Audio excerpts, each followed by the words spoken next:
আসসালামু আলাইকুম, স্বাগত জানাচ্ছি চ্যানেল আই সংবাদে। এখনকার সংবাদ আয়োজন নিয়ে আপনাদের সাথে আছি মেহেরুন্নেসা তাহমিনা। বিস্তারিত সংবাদের শুরুতে জানিয়ে দিচ্ছি ফ্রেশ আটা ময়দা সুজি সংবাদ শিরোনামগুলো। সংসদ নির্বাচন বিষয়ে শিগগিরই প্রধান উপদেষ্টার কাছ থেকে আনুষ্ঠানিক চিঠি পাওয়ার প্রত্যাশা সিইসির। জনসচেতনতা বাড়াতে কাজ করবে কমিশন। গণতন্ত্রের পথে যাত্রা সহজ নয় বললেন তারেক রহমান। ফ্যাসিবাদ বিরোধী সব শক্তিকে ঐক্যবদ্ধ থাকার আহ্বান। এবং অনূর্ধ্ব-20 নারী এশিয়ান কাপ ফুটবলের বাছাই পর্বে বাংলাদেশের শুভ সূচনা। বাংলার কিশোরীরা হারালো র্যাঙ্কিংয়ে এগিয়ে থাকা আয়োজক লাওসকে। Primacy in build. German technology. Bangladesh's first Thermix rod. Salam Steel Thermax. সংবাদ শিরোনামগুলো জানাচ্ছিলাম। এখনকার এই সংবাদ আয়োজন একই সঙ্গে চ্যানেল আই এর ইউটিউব চ্যানেলে এবং চ্যানেল আই এর ওটিটি প্ল্যাটফর্ম আই স্ক্রিনে লাইভ স্ট্রিম হচ্ছে। এবার যাচ্ছে বিস্তারিত প্রসঙ্গে। নির্বাচন ঘিরে শিগগিরই প্রধান উপদেষ্টার কাছ থেকে আনুষ্ঠানিক চিঠি পাবেন বলে আশা করছেন প্রধান নির্বাচন কমিশনার এএমএম নাসিরউদ্দিন। সেপ্টেম্বরের মধ্যে কমিশনের কাজ অনেকটা শেষ হবে বলেও আশা তার। ব্রিফিংয়ে সিইসি আরও জানিয়েছেন, কাজ করা হবে নির্বাচন নিয়ে জনসচেতনতা বাড়াতেও। মিথিলা নাজনীনের রিপোর্ট। নির্বাচন ঘিরে সব প্রস্তুতি চলমান থাকলেও সবচেয়ে বড় চ্যালেঞ্জ ভোটারদের মাঝে আস্থা ফেরানো, বললেন প্রধান নির্বাচন কমিশনার। সংবাদ সম্মেলনে সিইসি জানান, তরুণ ভোটারদের সম্পৃক্ত করতে কাজ করছে ইসি। ফেব্রুয়ারিতে নির্বাচন করার জন্য বিভিন্ন চ্যালেঞ্জ থাকা সত্ত্বেও আমরা কিন্তু আমাদের প্রস্তুতি এগিয়ে নিচ্ছি। ইনশাল্লাহ আমাদের কোনো প্রস্তুতিতে ঘাটতি হবে না। এবার একটু ইয়াঙ্গার জেনারেশনকে ইনক্লুড করার জন্য একটা ভোটার রেজিস্ট্রেশন আইনে আমরা একটা অ্যামেন্ডমেন্ট এনেছি, যাতে একটা কাট অফ ডেটে আরও কিছু নতুন ভোটারকে আমরা যাতে ইনক্লুড করতে পারি, যারা এর মধ্যে 18 বছর হয়ে যাবে। আওয়ামী লীগের কেউ স্বতন্ত্র প্রার্থী হতে পারবে কিনা সাংবাদিকদের এমন প্রশ্নে তিনি বলেন, আওয়ামী লীগ সংশ্লিষ্ট সব বিষয় বিচারাধীন। নির্বাচনে এআই এর ব্যবহার নিয়ন্ত্রণে ইসি সজাগ থাকবে বলেও জানান প্রধান নির্বাচন কমিশনার। আমার বিশ্বাস আইন শৃঙ্খলা পরিস্থিতিটা কোনো সমস্যা সৃষ্টি করবে না। আমার জন্য এখন বড় দুশ্চিন্তা হয়ে গেছে যে AI, misuse of AI, abuse of AI. আমাদের মূল মেসেজটা হচ্ছে আমরা এবার এই ইলেকশনটাকে পার্টিসিপেটরি করতে চাই, ভোটারদের ব্যাপক অংশগ্রহণ আমরা চাই। অবাধ, সুষ্ঠু ও নিরপেক্ষ নির্বাচন অনুষ্ঠানে পেশাগত দায়িত্বশীলতা প্রদর্শনের জন্য সংশ্লিষ্ট সবাইকে আহ্বান জানান প্রধান নির্বাচন commissioner.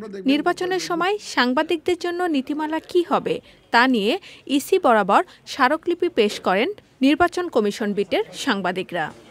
Mithila Naznin, Channel I, Dhaka. স্বপ্নের বাংলাদেশ বিনির্মাণে দেশবাসীর সমর্থন চেয়েছেন বিএনপির ভারপ্রাপ্ত চেয়ারম্যান তারেক রহমান। গণঅভ্যুত্থানের বর্ষপূর্তি উপলক্ষে বিএনপির বিজয় মিছিলকে 18 কোটি মানুষের মুক্তির মিছিল উল্লেখ করে তারেক রহমান বলেন, গণতন্ত্রের পথের এই যাত্রা সহজ নয়। ফ্যাসিবাদ বিরোধীদের ঐক্যবদ্ধ থাকার আহ্বান জানান তারেক রহমান। বিস্তারিত মইনুল হাসানের রিপোর্টে। ছাত্র জনতার গণ অভ্যুত্থান 1 বছর পূর্তিতে বিএনপির নেতাকর্মীদের বিজয় মিছিল রূপ নেয় জনসমুদ্রে। কেন্দ্রীয় কার্যালয়ের সামনে থেকে শুরু হয় জনস্রোত, পৌঁছে যায় আরামবাগ পর্যন্ত। বিজয় র্যালির আগে সংক্ষিপ্ত এই সমাবেশ। ঢাকা বিভাগের বিভিন্ন জেলা থেকে বিএনপি ও অঙ্গ সংগঠনের নেতাকর্মীরা অংশগ্রহণে ধীরে ধীরে রূপ নেয় মহাসমাবেশে। দলের নেতারা বলেন, বিএনপির এই জনসমুদ্র প্রমাণ করে জনগণই ক্ষমতার উৎস। বলেন, আগামীর বাংলাদেশে কার্যকর গণতন্ত্র প্রতিষ্ঠা হবে। বৃহত্তর গণতন্ত্রের স্বার্থে, জাতিকে ঐক্যবদ্ধ রাখার স্বার্থে, আগামী দিনে এই দেশে একটি সুষ্ঠু ভোটের স্বার্থে আমরা সকল কিছু মেনে নিয়েছি। বন্ধুরা আমার, আপনারা আজকে স্বতঃস্ফূর্তভাবে 16 বছরের কালো অন্ধকার বিদীর্ণ করে বিজয়ের যে উত্তপ্ত আপনাদের আনন্দের বহিঃপ্রকাশ এখানে ঘটিয়েছে। এই ঐক্য হবে ফ্যাসিবাদ বিরোধী জাতীয় ঐক্য, আমাদের শক্তি হবে। ফ্যাসিবাদ বিরোধী জাতীয় ঐক্য আমাদের শক্তি। বিএনপির মহাসচিব বলেন, একটি সুখী সমৃদ্ধ বাংলাদেশ গড়ে তুলতে চায় বিএনপি। দেশের সমস্ত মানুষকে, রাজনৈতিক দলগুলোকে, ছাত্রদেরকে এবং এটা না বললেই নয়, আমি দেশপ্রেমিক সেনাবাহিনীকেও আমি আন্তরিক ধন্যবাদ ও কৃতজ্ঞতা জানাতে চাই। তাদের সহযোগিতায় আমরা এই বিজয় অর্জন করতে পেরেছি। সমাবেশে ভার্চুয়ালি যুক্ত হন দলের ভারপ্রাপ্ত চেয়ারম্যান তারেক রহমান। বলেন, দেশে গণতন্ত্র ও আইনের শাসন প্রতিষ্ঠায় সুস্থ রাজনৈতিক চর্চা করতে হবে। জাতীয় স্বার্থে ফ্যাসিবাদ বিরোধী শক্তিকে ঐক্যবদ্ধ থাকতে হবে। আমি স্বাধীনতা প্রিয়, গণতন্ত্র প্রিয় দেশবাসীর উদ্দেশ্যে আহ্বান জানিয়ে বলতে চাই, যিনি যেই দলেরই সদস্য, রাজনৈতিক দলেরই সদস্য হন না কেন, আমাদের অবশ্যই সকলের একটি কথা মনে রাখা দরকার। ফ্যাসিবাদ শাসন আমলে আমরা কেউই নিরাপদ ছিলাম না। বিভিন্ন ইস্যুতে আমাদের মধ্যে ভিন্ন ভিন্ন মতভেদ থাকবে, কিন্তু সেই ভিন্ন মত নিরসনে আলোচনা হবে। তবে জাতীয় ইস্যুতে গণতন্ত্রের পক্ষের রাজনৈতিক দলগুলোর মধ্যে যাতে মুখ দেখাদেখি বন্ধ না হয়, সেই লক্ষ্যে জাতীয় স্বার্থে আমাদের সকলকে ঐক্যবদ্ধ থাকা প্রয়োজন এবং প্রয়োজন।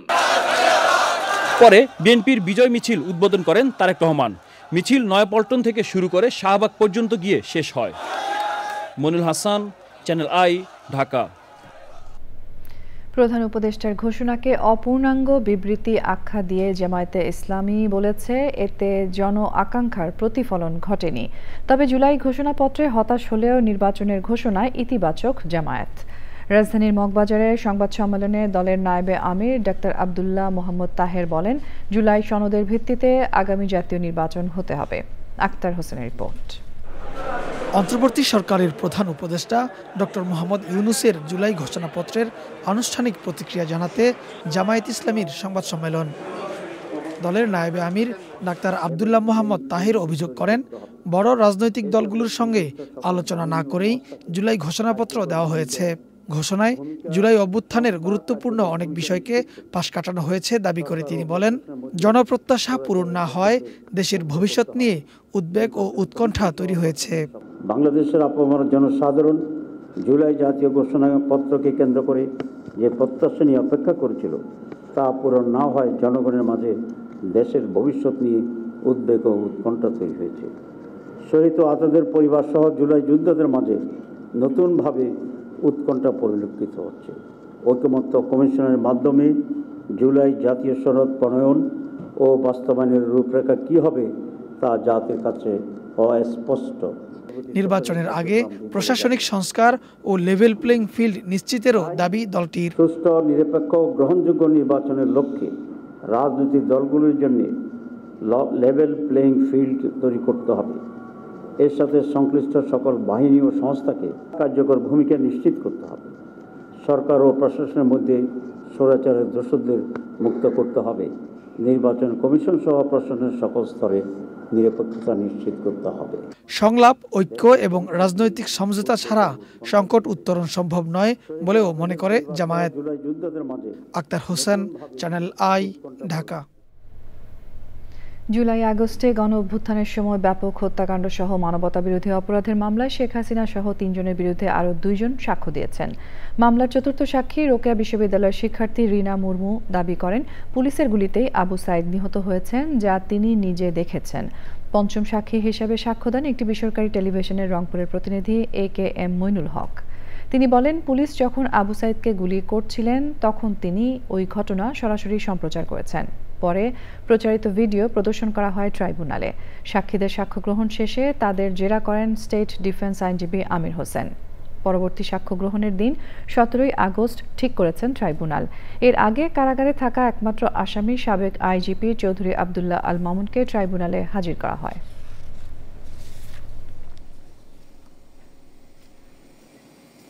তার 2 জন সাক্ষীর আমরা হাজিরা দিয়েছিলাম।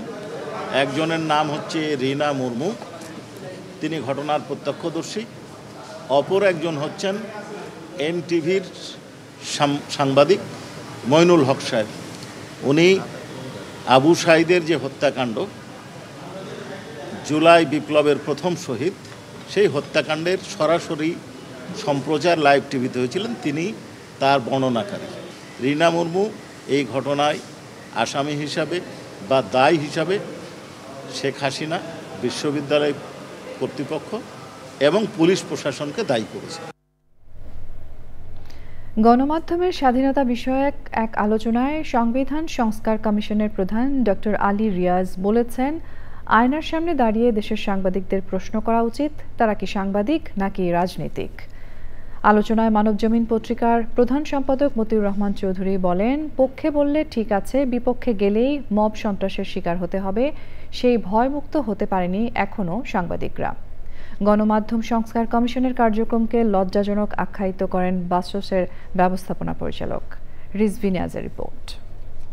Centre for governance studies CGS এর উদ্যোগে সিরডা মিলনায়তনে গণমাধ্যমের স্বাধীনতা, সাংবাদিকদের সুরক্ষা ও অভিযোগ নিষ্পত্তির আইনি কাঠামো বিষয়ে আলোচনা। সংস্থার প্রেসিডেন্ট জিল্লুর রহমানের সঞ্চালনায় পেশার নানা দিক নিয়ে কথা বলেন জ্যেষ্ঠ সাংবাদিকরা। ওই থমাস গ্রেশাম বলেছিল আজ থেকে 400-500 কত বছর আগে যে bad money driving good money out of circulation. আজকের বাংলাদেশ হচ্ছে bad journalism driving good journalism out of circulation, এবং we all are responsible for this. এই যে গত বছরের 5ই আগস্ট যে ছাত্র গণ অভ্যুত্থান, এর 101টা ফ্যাক্টর আছে, তার মধ্যে অন্তত একটা ফ্যাক্টর হচ্ছে গণমাধ্যমের স্বাধীনতাটাকে নিশ্চিত না করাই, বরং গণমাধ্যমের স্বাধীনতাকে খর্ব করা।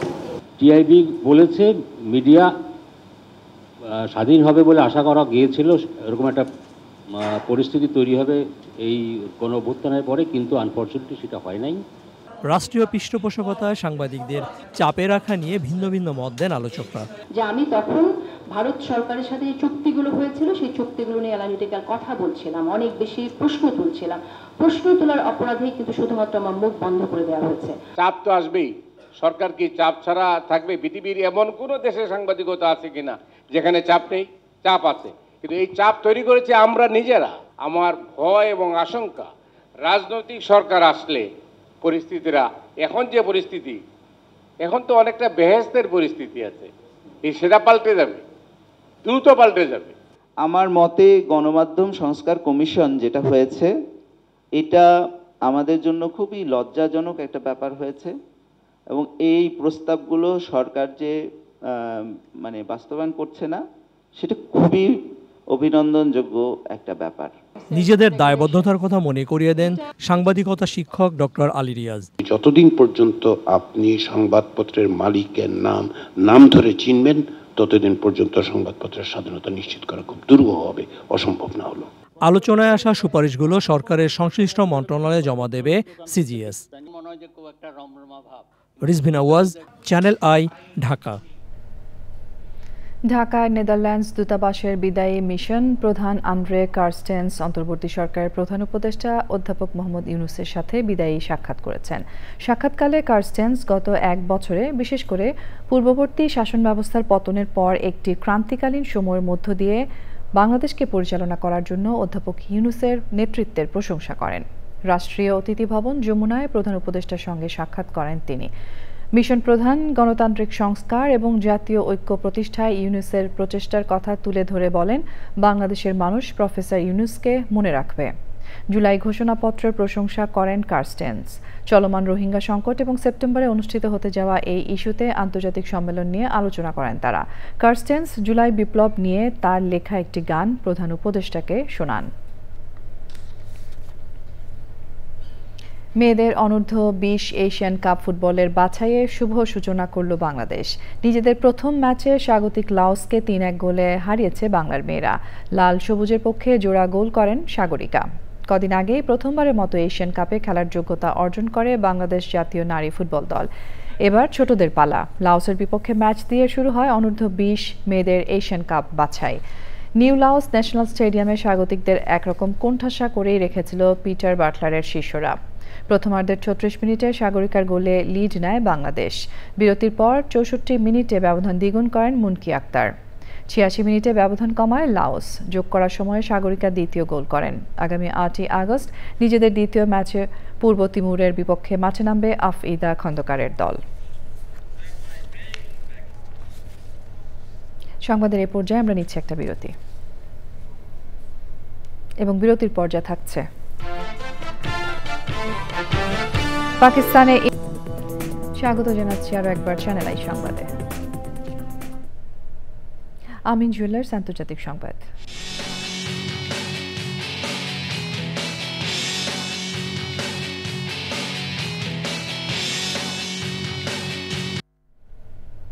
পাকিস্তানের সাবেক প্রধানমন্ত্রী কারাবন্দী নেতা ইমরান খানের মুক্তির দাবিতে দেশ জুড়ে বিক্ষোভ চলছে। ইমরান খানের কারাবন্দির দ্বিতীয় বর্ষপূর্তিকে কেন্দ্র করে মঙ্গলবার থেকে চলা বিক্ষোভ কর্মসূচি থেকে 400-রও বেশি নেতাকর্মীকে আটক করেছে পুলিশ। পিটিআই নেতা আসাদ কায়সার বলেছেন, পাঞ্জাব ও আজাদ কাশ্মীরেও ধরপাকড় চালানো হচ্ছে। কয়েকটি প্রদেশে 144 ধারা জারি করা হয়েছে। পূর্ব নির্ধারিত কর্মসূচি পালন করতে না পারায় ইসলামাবাদে সড়ক অবরোধের ঘোষণা দিয়েছে পিটিআই।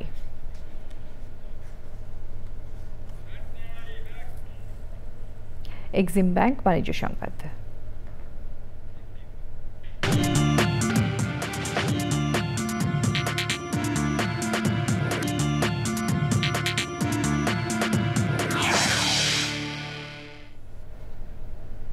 ঢাকা স্টক এক্সচেঞ্জে লেনদেনে নিম্নমুখী প্রবণতা দেখা গেছে। আগের কার্যদিবসের চেয়ে ডিএসসিএক্স সূচক 14 পয়েন্ট কমে ৫,৪৭১ পয়েন্টে দাঁড়িয়েছে। কমেছে বেশিরভাগ কোম্পানির শেয়ারের দাম।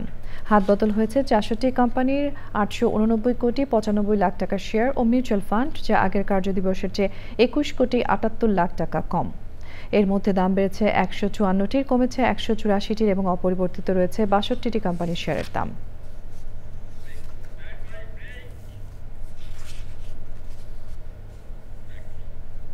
সংবাদের এ পর্যায়ে আমরা নিচ্ছি আরও একটা বিরতি, এবং বিরতির পর খেলার খবরে যা থাকছে। স্বাগত জানাচ্ছি আরও একবার চ্যানেল আই সংবাদে। তারুণ্যের উৎসব উদযাপনের অংশ হিসেবে বর্ণাঢ্য র্যালি করেছে আল আরাফা ইসলামী ব্যাংক। রাজধানীর নভ থিয়েটারের সামনে থেকে র্যালি শুরু হয়ে বিজয় সরণি প্রদক্ষিণ করে মানিক মিয়া এভিনিউতে গিয়ে শেষ হয়। র্যালিতে নেতৃত্ব দেন চলতি দায়িত্বে থাকা ব্যাংকের ব্যবস্থাপনা পরিচালক মোহাম্মদ রাফাতুল্লাহ খান। সে সময় ছিলেন ব্যাংকের উপব্যবস্থাপনা পরিচালক মোহাম্মদ আবদুল্লাহ আল মামুন, মোহাম্মদ ফজলুর রহমান চৌধুরী, মোহাম্মদ আসাদুজ্জামান ভূঁইয়া, মোহাম্মদ হোসেন এবং অন্যরা। এবারে রয়েছে খেলার খবর। সংসদ নির্বাচন বিষয়ে শিগগিরই প্রধান উপদেষ্টার কাছ থেকে আনুষ্ঠানিক চিঠি পাওয়ার প্রত্যাশা সিইসির। জনসচেতনতা বাড়াতে কাজ করবে কমিশন। গণতন্ত্রের পথে যাত্রা সহজ নয় বললেন তারেক রহমান। ফ্যাসিবাদ বিরোধী সব শক্তিকে ঐক্যবদ্ধ থাকার আহ্বান।